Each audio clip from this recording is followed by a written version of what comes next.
हम फिर से लेकर आ चुके हैं आप लोगों के लिए सुबह की सभी ताज़ा और बड़ी खबरें। एक एक कर आपको सारी खबरों की जानकारी देंगे आज देश दुनिया में क्या कुछ हो रहा है। दरअसल दोस्तों सबसे पहली जो बिग ब्रेकिंग न्यूज़ आ रही है आपको बता दोस्तों, किसान नेता राकेश टिकैत भड़के बोले फिलहाल बीजेपी नेता ये ट्वीट करना बंद कर दें। जी फिलहाल किसान अपना आंदोलन खत्म नहीं करने वाला। जी गलत फहमी दूर कर दे, इसके बारे में आपको विस्तार से बताएंगे। वहीं पर दोस्तों अगली बिग ब्रेकिंग हम आपको बताएंगे, ममता बनर्जी का मोदी सरकार पर बड़ा हमला। बोले मेरी जीत हजम नहीं हो रही है भारतीय जनता पार्टी को, अगर मोदी चाहे तो मैं उनके पैर भी पड़ सकती हूं बंगाल की भलाई के लिए। जी हां, इसके बारे में भी आपको विस्तार से बताएंगे। वहीं पर दोस्तों प्रधानमंत्री नरेंद्र मोदी और ट्विटर में ठनी। जी हां, ट्विटर ने फिर से दिखाया ठेंगा। दरअसल आपको बताया दोस्तों ट्विटर के जो मनीष महेश्वरी है उन्होंने एक ट्वीट करते हुए लिखा कि फिलहाल ये लड़ाई मुश्किल होने वाली है लेकिन जो यहां पर नामुमकिन नहीं। इसका मतलब आप समझ लीजिए दोस्तों कि ट्विटर मानने को तैयार ही नहीं है सरकार की जो गाइडलाइन बनाई गई है। इसके बारे में भी आपको विस्तार से बताएंगे।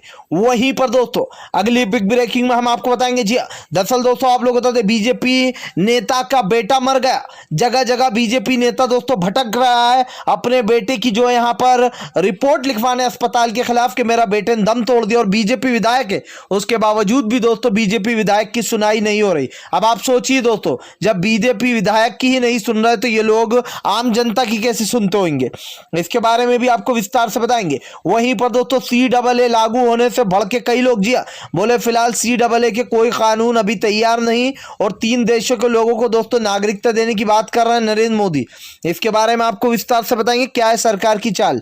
वहीं पर दोस्तों अगली बिग ब्रेकिंग में हम आपको बताएंगे बाबा रामदेव दोस्तों बुरी तरीके से फंस गया। दरअसल जो किडनैप वाला मामला है वो लगातार बढ़ता जा रहा है। बाबा रामदेव ने 3 लोगों को किडनैप कर रखा था जिसको लेकर भूपेश बाघेल ने जमकर फजीयत कर दी है। इसके बारे में भी आपको विस्तार से बताएंगे। वहीं पर दोस्तों अगली बिग ब्रेकिंग में हम आपको बताएंगे। जी हाँ दरअसल दोस्तों आप लोग बता दें एक बार फिर से टाइम मैगजीन ने उखाड़ दी मोदी सरकार की धज्जियां। आपको बता दोस्तों टाइम्स मैगजीन ने साफ साफ छापा है कि नरेंद्र मोदी ने कभी देश के लिए वैक्सीन खरीदी ही नहीं थी। जी हाँ, जो नरेंद्र मोदी के बड़े बड़े दावे थे दोस्तों वो टाइम मैगजीन ने एक बार फिर से पोल खोल दी है। इसके बारे में भी आपको विस्तार से बताएंगे। वहीं पर दोस्तों अगली बिग ब्रेकिंग में हम आपको बताएंगे। जी दरअसल दोस्तों आप लोग बता दें मोदी सोशल मीडिया पर लगाना चाहते हैं रोक लेकिन सोशल मीडिया पर ही दोस्तों मोदी की हो रही फजीयत। जी दरअसल दोस्तों एक बड़ा खुलासा हुआ कि मोदी कभी भी सोशल मीडिया को छोड़ नहीं सकते, वो सोशल मीडिया के मोहताज है। दरअसल जो जीतते हैं मोदी जी वो अपने गलत ट्रेंड चलवा कर और दोस्तों पेड IT सेल का यूज कर अब आप खुद सोचिए अगर सोशल मीडिया ही जो है बंद हो गई तो मोदी जी की जो बची कुछ इज्जत है वो भी खत्म हो जाएगी। इसलिए मोदी जी दोस्तों खुद सोशल मीडिया के मोहताज हैं। इसके बारे में भी आपको विस्तार से बताएंगे। तो सारी खबरें एक एक कर देंगे। फिलहाल खैर चलिए बढ़ते हैं सबसे पहली और सबसे बड़ी खबर की ओर। दरअसल दोस्तों आप लोग बता दें एक बार फिर से प्रधानमंत्री नरेंद्र मोदी हुए बेनकाब। जी न जाने दोस्तों प्रधानमंत्री नरेंद्र मोदी के सर पे और कितनी मौतों का नाम आने वाला है। पहले किसानों की जान ले ली दोस्तों, उसके बाद कोरोना से लगातार मरते हुए लोगों का जो ठीक रहा वो प्रधानमंत्री नरेंद्र मोदी के सर पे फूट रहा है। आपको बता दोस्तों टाइम मैगजीन ने साफ साफ लिखा है कि फिलहाल प्रधानमंत्री नरेंद्र मोदी ने कभी देश के लिए वैक्सीन खरीदी ही नहीं थी, जिसके बाद दोस्तों हड़कंप मच गया। कांग्रेस ने भी मोदी सरकार को आड़े हाथ ले लिया। आपको बता दोस्तों राहुल गांधी काफी दिनों से बोल रहे हैं कि प्रधानमंत्री नरेंद्र मोदी ने देश के लिए वैक्सीन नहीं खरीदी और दूसरी लहर जो कोरोना की आई है वो प्रधानमंत्री नरेंद्र मोदी की वजह से ही आई है। ऐसा नहीं है दोस्तों कि प्रधानमंत्री नरेंद्र मोदी राहुल गांधी विपक्ष के हैं इसलिए जो प्रधानमंत्री नरेंद्र मोदी पर हमला बोल रहा है, जबकि सच्चाई ये दोस्तों कि अब टाइम मैगजीन ने साफ साफ छाप दिया कि प्रधानमंत्री नरेंद्र मोदी ने देश की जनता के लिए कुछ नहीं किया, उन्होंने कभी भी वैक्सीन नहीं खरीदी थी। जिसके बाद दोस्तों अब लगातार विपक्ष भी मोदी को घेर रहा है और यह बात साफ हो जाती है कि प्रधानमंत्री नरेंद्र मोदी देश की जनता को सिर्फ बेवकूफ़ बनाने वाला काम कर रहे थे। फिलहाल खैर चलिए हम बढ़ते हैं दोस्तों एक और अगली बिग ब्रेकिंग की तरफ। बता दोस्तों किसान नेता राकेश टिकैत भड़के बोले फिलहाल बीजेपी के नेता ट्वीट करना कर दे बंद। जब कोरोना में काला बिल लाया जा सकता है तो वापस क्यों नहीं लिया जा सकता। आपको बता दोस्तों एक बार फिर से भड़क गया राकेश टिकैत ने साफ ऐलान करते हुए कहा कि फिलहाल ये तीनों कृषि कानून वापस लेना ही होंगे सरकार को। ट्वीट करने का कोई मतलब नहीं है, किसान यहां से उठने वाला नहीं है। जब काले कानून कोरोना की आड़ में लाए जा सकते हैं तो फिर इन काले कानूनों को कोरोना में वापस भी लिया जा सकता है। दरअसल दोस्तों, कोरोना का बहाना लेकर अब सरकार जो है किसानों को हटाने की बात कर रही है और कोरोना का बहाना ले रही है, जिसको लेकर राकेश टिकैत ने कहा अगर सरकार को इतनी ही पड़ी है तो वो उन तीनों काले कानून को वापस ले ले, एमएसपी पर एक्ट बना दे। जिसको लेकर दोस्तों राकेश टिकैत ने साफ कह दिया है कि फिलहाल अगर काले कानून लाए जा सकते हैं दोस्तों कोरोना में तो इसको बदला भी जा सकता है। और दोस्तों राकेश टिकैत की इस बात को सभी लोग काफी पसंद भी कर रहे हैं।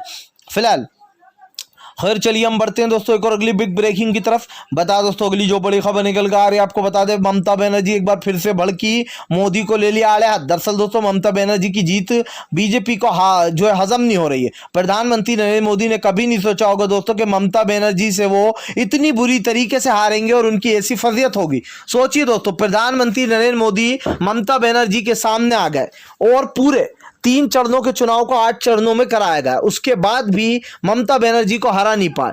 और यही कारण है दोस्तों जो मोदी अपनी बेइज्जती का बदला लेना चाह रहे हैं, जिसको लेकर ममता बनर्जी ने कहा कि फिलहाल प्रधानमंत्री नरेंद्र मोदी हमें बदनाम करना छोड़ दें, हम बंगाल के लिए कुछ भी कर सकते हैं। अगर वो कहते हैं तो मैं बंगाल की जनता के लिए उनके पैर भी छू सकती हूँ, लेकिन फिलहाल हमें बदनाम करना बंद कर दे। दरअसल दोस्तों भारतीय जनता पार्टी ने इन दिनों एक नया एजेंडा चला दिया जहां पर वो बीजेपी के जो लोग हैं वो ममता बनर्जी को बदनाम करने में लगे। और ये बात दोस्तों सच्ची है, 100% सुहाने सच है दोस्तों कि फिलहाल प्रधानमंत्री नरेंद्र मोदी बौखला रहे हैं बंगाल की हार से। उन्होंने कभी नहीं सोचा था कि वो 1/3 का आंकड़ा भी पार नहीं कर पाएंगे। सोचिए दोस्तों, बंगाल की रैलियां बिना मास्क के और बीजेपी के दिग्गज से दिग्गज नेता, और एक तरफ सिर्फ ममता बनर्जी अकेली दोस्तों, सिर्फ एक प्रचार का चेहरा, और दूसरी तरफ सोचिए प्रधानमंत्री नरेंद्र मोदी, गृह मंत्री अमित शाह, यूपी के सीएम योगी दोस्तों, जेपी नड्डा, रक्षा मंत्री राजनाथ से लेकर तो दोस्तों शिवराज सिंह चौहान से लेकर हर कोई गया बंगाल में अपना वो करने दोस्तों प्रमोशन, लेकिन उसके बाद भी ममता बनर्जी को नहीं हरा पाए। ये बात दोस्तों मोदी जी को घुस गई है और साफ दिखाई दे रहा है कि फिलहाल ममता बनर्जी साफ दिखाई दे रहा है कि ममता बनर्जी से मोदी सरकार बौखला चुकी है। फिलहाल खैर चलिए हम बढ़ते हैं दोस्तों एक और अगली बिग ब्रेकिंग की तरफ। बता दोस्तों अगली जो बड़ी खबर निकल कर आ रही, बीजेपी नेता का दोस्तों बेटा, विधायक का बेटा दोस्तों बेमौत मारा गया, लेकिन विधायक के बेटे की कोई भी जो है यहाँ पर दोस्तों आपको बता दें रिपोर्ट लिखने को तैयार नहीं। सोचिए दोस्तों, जब आम जनता की रिपोर्ट कैसे लिखते होंगे जब ये बीजेपी नेता की ही बात नहीं सुन रहा है। दरअसल दोस्तों मामला है लखनऊ का। आपको बता दें बीजेपी यूपी के ये विधायक है, लखनऊ में दोस्तों इनका नाम है राजकुमार अग्रवाल, बीजेपी के विधायक है दोस्तों। और भी राजकुमार अग्रवाल के बेटे दोस्तों आपको बता दें आशीष अग्रवाल का जो है यहाँ पर लखनऊ के एक अस्पताल में मृत्यु हो गई कोरोना से, जिसको लेकर उन्होंने जो है दोस्तों अस्पताल और डॉक्टर को जिम्मेदार ठहराया। वो लगातार दोस्तों जगह जगह घूम रहे हैं, पुलिस में रिपोर्ट लिखाने की कोशिश कर रहे हैं, लेकिन उसके बाद भी दोस्तों आपको बता दें राजकुमार अग्रवाल की कोई भी नहीं सुन रहा है। अब दोस्तों इस चीज के 2 पहलू हैं जो कि आपको अच्छे से समझने होंगे। पहला दोस्तों कि ये बीजेपी विधायक है। अब आप एक चीज सोचिए कि जब बीजेपी विधायक की नहीं सुनी जा रही है तो फिर बेचारी आम जनता की कोई कैसे सुनता होगा। जब बीजेपी विधायक के लिए ही दोस्तों ना यूपी की पुलिस कोई एक्शन ले रही है, ना अस्पताल के खिलाफ जो है दोस्तों कार्रवाई की जा रही है, और इससे साफ दिखाई दे रहा है दोस्तों कि फिलहाल राजकुमार जो बीजेपी के ही दोस्तों आपको बता दें विधायक हैं, जब उनकी ही नहीं सुनी जा रही राजकुमार अग्रवाल की, तो फिर आम जनता की कैसे सुनी जाएगी। आपको बता दोस्तों आशीष अग्रवाल की जान चली गई, इनके बेटे थे, जिसके बाद बूढ़ा बाप जगह जगह फिर रहा है, लेकिन इसके बाद भी कोई सुनवाई नहीं। यह है दोस्तों योगी का जंगल राज, जिस जंगल राज के बारे में पीएम मोदी बात करते थे। दरअसल असली जो जंगल राज का राजा कोई और नहीं बल्कि सीएम योगी है। और यह साफ दिखाई दे रहा है दोस्तों कि प्रधानमंत्री के नेतृत्व में पूरी तरीके से देश विफल हो गया है। फिलहाल चलिए बढ़ते हैं दोस्तों एक और अगली बिग ब्रेकिंग की तरफ। बता दोस्तों अगली जो बड़ी खबर निकल कर आ रही, बाबा रामदेव की दोस्तों हो रही है फजीयत, बुरी तरीके से फट गया। जी हाँ दोस्तों आपको बता दें पाखंडी। दरअसल दोस्तों 4 लोगों को जो बाबा रामदेव ने बंधक बना के रखा था, ये केस अब लगातार बढ़ता जा रहा है। कांग्रेस ने बाबा रामदेव के ऊपर दोस्तों शिकंजा कस लिया। दरअसल जहां जहां दोस्तों कांग्रेस शासित राज्य है वहां बाबा रामदेव की फैक्ट्रियों पर अब जबरदस्त तरीके छापेमारी चल रही है। बताया जा रहा है दोस्तों बाबा रामदेव जमकर जो मिलावट करते हैं। पहले सरसों की फैक्ट्री पर दोस्तों छापा मरा है, और अब जो कांग्रेस ने भी बीजेपी सीधे सीधे बाबा रामदेव के खिलाफ मोर्चा खोल दिया। दरअसल दोस्तों कांग्रेस का साफ कहना है कि फिलहाल बाबा रामदेव जो यहाँ पर मिलावटी सामान बेचता है, 4 लोगों का जिस तरीके से इसने अपहरण कर रखा था दोस्तों, उन 4 लोगों को छुड़वा लिया गया। भूपेश बागेल ने साफ साफ कहा कि फिलहाल बीजेपी के राज में सब कुछ अंधराज चल रहा है। जी जिस तरीके से बीजेपी दोस्तों साथ दे रही है बाबा रामदेव का, ये सच में बहुत ही शर्मनाक बात है और इस बात को भुलाया भी नहीं जा सकता है फिलहाल। खैर चलिए हम बढ़ते हैं दोस्तों एक और अगली बिग ब्रेकिंग की तरफ। बता दोस्तों अगली जो बड़ी खबर निकल कर आ रही है, एक बार फिर से पीएम नरेंद्र मोदी और ट्विटर आमने सामने। जी हाँ, दोनों में हो गई भिड़त। दरअसल दोस्तों आप लोग बता दें, भले ही सारी सोशल मीडिया ने सरकार की गाइडलाइंस को दोस्तों एक्सेप्ट कर लिया, लेकिन आपको बता दोस्तों ट्विटर की जो है वो ठन गई है सरकार से। और इसका एक कारण ये भी है दोस्तों, ट्विटर इसलिए जो है यहाँ पर इन गाइडलाइंस को नहीं मान रहा क्योंकि प्रधानमंत्री नरेंद्र मोदी ने दोस्तों टूल किट वाले मामले के बाद जब मैनिपुलेटेड लिख दिया गया था संबित पात्रा के ट्वीट पर और उनके साथ साथ बीजेपी के और 5 नेताओं पर, उसके बाद से मोदी सरकार बौखलाई हुई थी। मोदी सरकार ने ट्विटर के ऑफिसों पर दोस्तों छापे मरवाए। लगभग 4 ऑफिस थे दोस्तों ट्विटर के, उन 4 ऑफिसों पर छापे मरवाए। जिसके बाद दोस्तों अब आपको बता दें, जो ट्विटर के आपको बता दें दोस्तों, यहां पर मनीष महेश्वरी है, उनका ये ट्वीट सब कुछ बयां कर रहा है कि फिलहाल ट्विटर और सरकार में ठन गई है। दोस्तों मनीष महेश्वरी लिखते हैं कि फिलहाल ये लड़ाई जो है दोस्तों आसान नहीं होने वाली है। जी हाँ, ये लड़ाई मुश्किल होने वाली है लेकिन नामुमकिन नहीं। अब इसका क्या मतलब निकाला जाए दोस्तों कि ट्विटर ने सरकार को 2 टूक जो यहां पर ऐलान कर दिया जंग का, क्योंकि दोस्तों ट्विटर लगातार अपनी बातों पर अड़ा है कि फिलहाल वो सरकार की गाइडलाइंस नहीं मानेगा। और अगर दोस्तों देखा जाए तो ट्विटर इस वक्त का सबसे बड़ा सोशल मीडिया प्लेटफॉर्म भी है। जी हाँ, फेसबुक के बाद अगर कोई आता है दोस्तों वो ट्विटर ही है। और ट्विटर से पंगा लेना मोदी सरकार को खुद भी भारी पड़ सकता है। क्यों पड़ सकता है, इसका मैं दोस्तों आपको एक कारण देता हूं। आपको याद होना चाहिए दोस्तों कि प्रधानमंत्री नरेंद्र मोदी की जो अभी छवि बची हुई है वो सोशल मीडिया की वजह से ही बची हुई है। जो सोशल मीडिया पर पेड आईटी सेल एक्टिव हो जाती है, जैसे ही प्रधानमंत्री नरेंद्र मोदी के खिलाफ आवाजें उठने लगती हैं या उनका सच बाहर आने लगता है, तो पेड आईटी सेल जो है वो पीएम नरेंद्र मोदी के नाम पर हैशटैग चलाने लगती है, झूठा प्रचार करने लगती है, उनकी बुरी छवि को दोस्तों सुधारने लगती है। अब बताया जा रहा है, एक्सपर्ट द्वारा भी दोस्तों ये बताया गया कि पीएम मोदी सोशल मीडिया के मोहताज हैं। अगर सोशल मीडिया बंद हो गई तो प्रधानमंत्री नरेंद्र मोदी के पैरों से जमीन खिसक जाएगी। और आप खुद सोचिए दोस्तों कि ये जो वोट मिल पाते हैं इतने भी जितने प्रधानमंत्री को मिल रहा है लगभग अभी, ये भी सोशल मीडिया के कारण और इस दलाल मीडिया के कारण, गोदी मीडिया के। लेकिन दोस्तों अगर सोशल मीडिया ही नहीं रहा तो आईटी सेल भी नहीं रहेगा। जो आईटी सेल को लगभग एक ट्वीट का पैसा दिया जाता है दोस्तों, पेड आईटी सेल को, वो उनका क्या होगा आप खुद सोचिए। तो प्रधानमंत्री नरेंद्र मोदी दोस्तों खुद सोशल मीडिया के सबसे बड़े ये कह सकते हैं दोस्तों मोहताज हैं। वो कभी भी ट्विटर से पंगा लेने में ज्यादा आड़ेंगे नहीं, क्योंकि दोस्तों इसका साफ दिखाई दे रहा है सोशल मीडिया अगर सब बंद हो गया तो प्रधानमंत्री नरेंद्र मोदी भी गए फिलहाल। खैर चलिए हम बढ़ते हैं दोस्तों एक और अगली बिग ब्रेकिंग की तरफ। बता दोस्तों अगली जो बड़ी खबर निकल कर आ रही है, आपको बता दें फिलहाल एक बार फिर से दोस्तों केंद्र सरकार पर बढ़ के राहुल गांधी। जी बताया सबसे बड़ा तानाशाह। दरअसल दोस्तों आप लोग बता दें केंद्र सरकार पर राहुल गांधी ने बड़ा हमला बोलते हुए कहा कि फिलहाल कोरोना की दूसरी लहर संभाल नहीं पा रहा है प्रधानमंत्री नरेंद्र मोदी। जी आपको बताते चले दोस्तों, प्रधानमंत्री नरेंद्र मोदी को राहुल गांधी शुरू से ही घेरते आ रहे हैं। प्रधानमंत्री नरेंद्र मोदी को राहुल गांधी ने पहले ही राय दी थी कि फिलहाल प्रधानमंत्री को हमारी बात सुन लेना चाहिए थी। राहुल गांधी ने कहा था कि आज देश में कोरोना के लगभग बढ़ते केसों को लेकर प्रधानमंत्री सीरियस नहीं है। अब एक बार फिर से राहुल गांधी ने बड़ा हमला बोलते हुए साफ किया है कि फिलहाल प्रधानमंत्री नरेंद्र मोदी के पास वैक्सीन ही नहीं है अभी, तो फिर वो देश की जनता को कहां से लगाएंगे। बेसिकली दोस्तों जो टाइम्स मैगजीन ने छापा है वही का वो राहुल गांधी ने जो बिल्कुल बता दिया same to same. Rahul Gandhi का कहना सही है दोस्तों कि केंद्र सरकार के पास कोई वैक्सीन नहीं है अभी हाल फिलहाल। आपको बताता चलूं टाइम्स मैगजीन ने ये साफ छापा कि प्रधानमंत्री नरेंद्र मोदी ने कभी देश के लिए वैक्सीन नहीं खरीदी थी।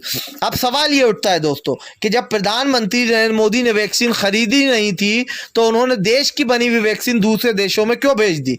ये सवाल जब लोगों ने इनसे पूछा तो इन्होंने कांग्रेस के ऊपर टूल किट बना दिया। सवाल ये उठता है दोस्तों कि क्या प्रधानमंत्री नरेंद्र मोदी उन सब पर सवाल उठा देंगे जो इनकी पोल पट्टी खोलेगा या इनकी सच्चाई सामने लाएगा। इस बात को दोस्तों आपको और हमें ध्यान से सोचना चाहिए कि आज प्रधानमंत्री नरेंद्र मोदी जिन चीज़ों से बचने की कोशिश कर रहे हैं वो उन्हीं में लगातार फंसते चले जा रहे हैं।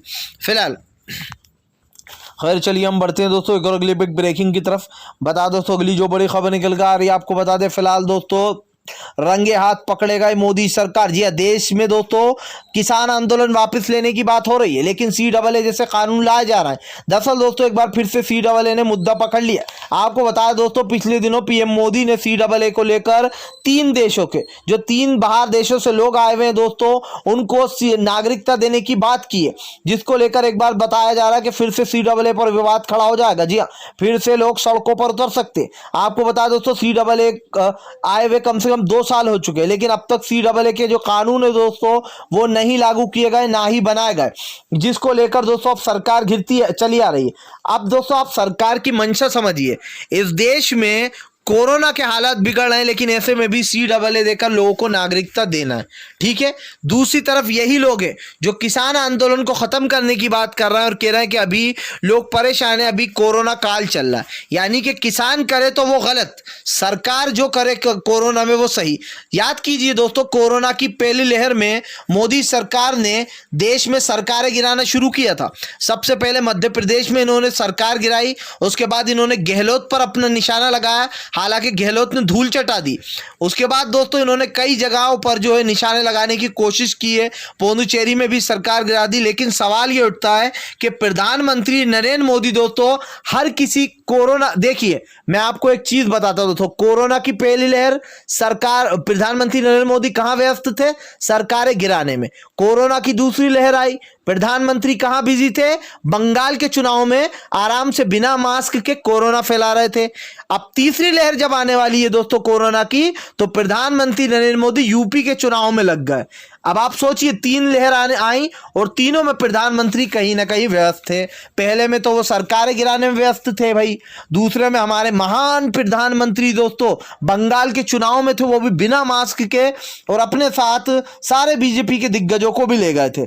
अब जब तीसरी लहर आएगी तो वो यूपी के चुनाव में व्यस्त रहेंगे, यानी कि इस देश का प्रधानमंत्री सत्ता हासिल करने के लिए देश को मौत के मुंह में झोंक देगा, लेकिन सत्ता को हाथ से नहीं जाने देगा। यह है इस देश के नरेंद्र मोदी का दोस्तों असली चेहरा। फिलहाल खैर चलिए हम बढ़ते हैं दोस्तों एक और अगली बिग ब्रेकिंग की तरफ। बता दोस्तों अगली जो बड़ी खबर निकल कर आ रही है एक बार फिर से दोस्तों मोदी की दोस्तों आपको बता दें गिरावट। जी हाँ, मोदी की पॉपुलैरिटी में गिरावट, 24% गिरावट आई है दोस्तों। आपको बता दें सर्वे में बड़ा खुलासा, मोदी सरकार को जो लोग पसंद करते थे दोस्तों उन्होंने माना कि फिलहाल कोरोना काल में मोदी सरकार पूरी तरीके से फेल हो गई है। आपको बता दोस्तों मोदी सरकार की पॉपुलैरिटी में 24% की गिरावट आ गई है। जी हाँ, जो मोदी सरकार दोस्तों बड़े होश जोश से आई थी कि फिलहाल देश को आगे लेके जाएंगे, उसने तो देश का बुरा हाल कर दिया। एक तरफ हमारे पूर्व प्रधानमंत्री दोस्तों मनमोहन सिंह साहब हैं जिन्होंने लोगों के लिए एम्स बनवाए, लोगों के लिए अच्छे काम किए। एक तरफ हमारे प्रधानमंत्री जिन्होंने मंदिर बनवाए लेकिन एम्स नहीं बनवाए। जी हाँ, अब इसीलिए विपक्ष हमला बोलता है कि फिलहाल अब मंदिरों में जाकर इलाज करवा लो। हालांकि दोस्तों ये भावना है, इसको जो यहाँ पर धार्मिक भावना है, मंदिर होना चाहिए, मस्जिद होना चाहिए, लेकिन दोस्तों इसी के साथ साथ पहले जनता के स्वास्थ्य के बारे में सोचना चाहिए था प्रधानमंत्री को, ना कि दोस्तों मस्जिद और मंदिर के बारे में। हालांकि मस्जिद के बारे में तो सोचते नहीं है, लेकिन मंदिर के बारे में भी दोस्तों लोगों ने अब जिस तरीके से मोदी सरकार को घेर लिया है, फिलहाल अब इनका बचना मुश्किल है 2024 में। फिलहाल अगर आप भी दोस्तों शांतिपूर्ण ढंग से PM की इन सभी गलत नीतियों का दिल से विरोध करते हो और आप मानते हो सरकार बस एक तानाशाह सरकार है, इसको तत्काल में अपना इस्तीफा दे देना चाहिए, तो इस वीडियो को ज़्यादा से ज़्यादा शेयर कीजिए, लाइक कीजिए और हमारे चैनल पर एक प्यारा सा कमेंट ज़रूर करके जाइएगा।